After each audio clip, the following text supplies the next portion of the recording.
Sweet, fresh meat. It's the mid-1980s. You just had a big, successful horror hit. What do you do? What do you do? If you're Wes Craven, you move to direct some TV episodes of the newly revamped Twilight Zone, and then make a Frankensteinish film about a dead girl brought back to life with a computer chip which causes her to go on a killing rampage, also known as Deadly Friend.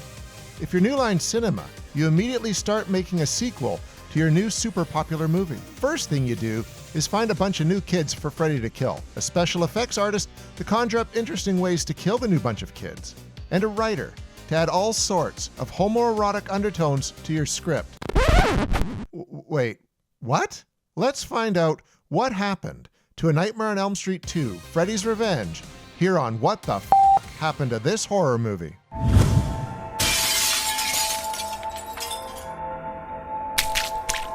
When filming the ending of the first A Nightmare on Elm Street film, director Wes Craven and producer Bob Shaye kept butting heads. Craven believed the film to be a one and done, and didn't believe Freddy should return to terrorize more children on Elm Street. Shaye, being the businessman that he is, saw a franchise in Freddy's future and wanted to ensure that the killer would return in future installments. They shot multiple endings, with Craven's idea being that the kids get in the car and drive off as the young girls jump rope and sing the infamous lullaby rhyme about Freddy. Shaye wanted to hint that Freddy had not been defeated as previously thought, and came up with the ending that we all would end up seeing at the end of the film. Marge Thompson waves at the kids as they drive off in a car that has trapped them inside. Freddy's glove reaches out the door window and pulls her inside. Freddy would return. In A Nightmare on Elm Street 2, Freddy's Revenge, a new family moves into Nancy Thompson's old house. Right away, the high school boy Jesse starts having dreams about a badly burned man rummaging through their house at night. He takes a knived glove out of the old furnace in the basement and starts to torment Jesse into helping him get his revenge on the rest of the Elm Street kids he has yet to kill. While attending his new high school, Jesse finds himself at odds with the other students and feels like an outsider. He begins to have horrible visions while he is awake and feels that Freddy has begun to possess him and use his body to kill people. No one seems to believe him until it culminates with Freddy emerging from the husk of Jesse's body and killing half the school at a pool party. With Jesse fully taken over by Freddy Krueger, the only person who can get through to him is his best friend Kim. With her love for Jesse, she gets him to fight Freddy from the inside, and eventually, love wins over fear. But is Freddy gone for good? Well, he's been in 8 movies total, so that would be a great big no. I want to thank you guys for watching What the F*** Happened to This Horror Movie, and ask that if you enjoy our shows, please subscribe to our channel right now, like this video, and click on the bell so you can be notified each time a new video goes up. And now, back to the show. When writer David Chaskin turned in the script for Nightmare 2, no one really seemed to notice anything strange about it. The pre-production moved on as normal. One thing Bob Shaye felt he had to do was keep the costs as low as he could. Even though the first film had been really popular, New Line was still on the verge of going under. If Nightmare 2 underperformed, it could easily spell doom for the company. When Robert Englund was contacted for reprising the role of Freddy, he asked for a raise. Bob Shaye laughed and decided to recast the role. You've just got to be firm with these kids, that's all. Let's go. If Jason and Michael Myers could be recast with every new sequel, there was no reason Freddy couldn't be as well. Once the film got into production for a few weeks, Shaye realized he had made a huge mistake. He called Englund back and gave him the pay raise he wanted. One thing that was not considered was to bring Heather Langenkamp back to play Nancy. With the concept of Freddy possessing people in the real world, they felt it didn't make much sense with her character to be involved. Plus, it would be cheaper to hire an all-new actor to play against Freddy. A couple now famous names were thrown around, John Stamos and Michael J. Fox being a couple, but in reality, Fox was unlikely to do his commitments to Family Ties and Back to the Future in that time period. The idea that he would even entertain the idea of being in a slasher sequel is laughable, but one can only dream. If Stamos had gotten the role, he would have been a very different Uncle Jesse than we currently know him as. They ended up casting Mark Patton as Jesse. He was a fresh-faced, up-and-coming actor who was excited to get his first leading role in a film. The bully that Jesse ends up befriending in the film was played by Robert Rusler. He actually auditioned for the part on his last day of filming Weird Science. His co-star and friend, Robert Downey Jr., ended up driving him to the audition. Kevin Yeager came on to do the special effects, replacing David B. Miller, who did the first film. There weren't a lot of reference photos for the Freddy makeup from the first film. He decided to just change the look of Freddy. He studied pictures of burn victims and veered it closer to that. The design brought out the facial bones for the structure of the face so it looked more pointed in this film. As with this new tradition, the look of Freddy would change from film to film. It would become more consistent, but each version of Freddy would have a different look in just about every movie. While the film was shooting, tensions began to run high on set. Bob Shaye was nervous about the spending for the film. He began to micromanage everything on set, and even began telling crew members things that should have come from the director. This caused confusion and made Jack Sholder and Shaye butt heads on a regular basis. The rush schedule didn't help. A Nightmare on Elm Street came out on November 9th, 1984. Part 2 was slated to come out November 1st, 1985. This did not leave a lot of time to second-guess the direction of the film. Many blame this on the lack of continuity with the first film. Freddy's limitations were ignored, and he now could do all sorts of things he couldn't do in the first movie, attacking people who weren't asleep being the primary problem. The pool scene in particular seemed to make no sense to the cast or the crew. Freddy only had control of the dream world in the first movie. When Nancy brought him into the real world, he had to play by the same rules we all do. In this film, all of that seemed to go out the window. He could appear and disappear at will. Towards the end of the movie, when Kim is trying to chase Freddy down, she is confronted with 2 dogs with human faces. His ability to bring monstrous creatures to life in the real world seems to come out of nowhere. The rush to get the film made seems to have made the need to ignore such things and just push ahead. The other scene no one seems to understand the point of is the possessed parakeet. The bird flew around attacking the family and burst into flames. They seemed really intent on getting the scene done, and Clu Gulager, who played Jesse's dad, got an eye injury from the chaotic scene. In the end, the producers wondered if this was even worth the effort that went into the scene. It ended up coming off as very goofy and made very little sense. Was Freddy possessing the bird? Why did it explode? What was even the point? You all knew it was coming. We couldn't talk about Nightmare 2 without going over the infamous dance scene.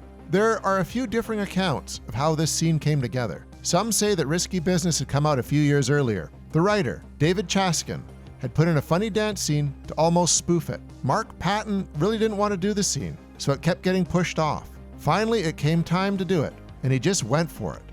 And it now lives in all its 80s glory. Mark himself has had differing stories on how the scene came together. Before, he had said the scene was unchoreographed, and he just made it up on the spot. Other times, he has said it was scripted pretty much as it is on the screen, laying the blame for the butt drawer close scene at the feet of Chaskin. Which brings us to the more uncomfortable part of this discussion, the gay subtext. For years, the writer David Chaskin has denied there being any overt gay subtext written into the film. He placed the blame on Mark Patton being so gay that it all came out in his performance. The 80s was much more, let's politely say, closed-minded when it came to people's sexual orientation. What the hell are they doing down there? Oh, Eddie, they're kids. With the AIDS epidemic and rampant homophobia in the world at the time, studios were afraid to hire gay actors. They believed audiences weren't ready to embrace a gay actor playing anything other than a stereotype. Patton was still a closeted gay man working in Hollywood. When Chaskin began to blame him for the gay subtext in the film, it outed him before he was ready. This caused a big problem for Patton, who was still trying to build his career in Hollywood. For years, he had a grudge against Chaskin, as he felt his words hurt his career and ruined some of his relationships in Hollywood. He said that all the subtext was present on the page. It wasn't very hard to see it across the film. Scenes had teenage boys playing pranks by pulling each other's pants down. The dance scene, Patton's character ending up at a leather bar only to run into his gym coach there. It wasn't very subtle about its message. This is on top of the idea that Jesse had, quote, something inside of him that he was afraid to let out. It all seemed very obvious. One person who backs up Patton was Robert Englund. He has said all the subtext was very much on the page, and he tried to use all that in his performance in this film. Englund said he'd go back and forth with Mark, asking him if he could touch the side of his face in the "you've got the body, I've got the brain" scene. He asked to put one of the blades in Patton's mouth during that scene, but Mark shot down that idea, feeling it was going too far.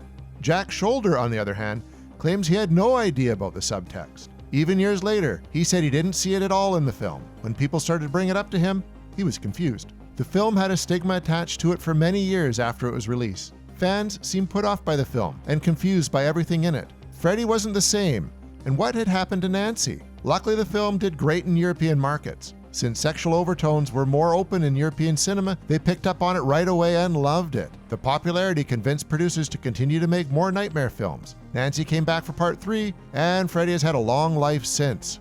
This film had been pushed to the bottom of the franchise for many decades. Mark Patton hated the film and blamed it for part of his decision to leave Hollywood and get away from everything. Then something started to happen. In the last 10 or 15 years, the film started to get reevaluated by fans and critics alike. While the movie had been bashed for its subtext for decades, it now is being looked at as being positive for the very same thing. Revival screenings had started popping up, and people were now celebrating the movie. The campiness was now being applauded. Fans were starting to give this the same treatment that the Rocky Horror Picture Show had gotten. People were dressing up and going to screenings, dancing in the aisle during the dance scenes. Its time had come. Rather than denouncing the film for its flaws, they were celebrating them. No, it's not a good nightmare film, but it is a good campy horror film that gave audiences something they didn't get from the other movies. Star Mark Patton was hunted down for the documentary Never Sleep Again and learned of its newfound resurgence. He has since started to attend conventions and host screenings of the movie. Out of this, he made his own documentary, Scream Queen, My Nightmare on Elm Street, documenting his journey with the movie. In it, he finally has a sit-down chat with writer David Chaskin. David had started to claim the gay subtext in the film when it had become more fashionable. Patton wanted to talk to him about how his words had affected his life in the years beforehand. The documentary is fantastic, and if you haven't seen it, seek it out. It puts the film in a whole new perspective. Since we just went into some deep conversation, let's end this video on 2 fun pieces of trivia. First, Jesse's car in the film would show up again in another Nightmare property. If you are lucky enough to Google Freddy's Nightmares, It's a Miserable Life, and find a hard-to-find episode of the Freddy series, then you will see Lar Park Lincoln from Friday the 13th Part 7 fame driving the exact same car. Gotta keep those budgets down. Did you know they filmed this movie at the same high school that they shot Karate Kid? If you pay close enough attention, you can actually see Daniel's locker as they walk through the school courtyard. Gives the whole karate fight in Part 4 a whole new meaning. Well, it lived a long life as the unpopular Nightmare film. Freddy's Revenge finally found its audience who love every campy thing about it. If you haven't watched it in a while, give it a watch and find Scream Queen, My Nightmare on Elm Street. Both deserve your attention. If Freddy can finally find love, maybe there's hope for all of us.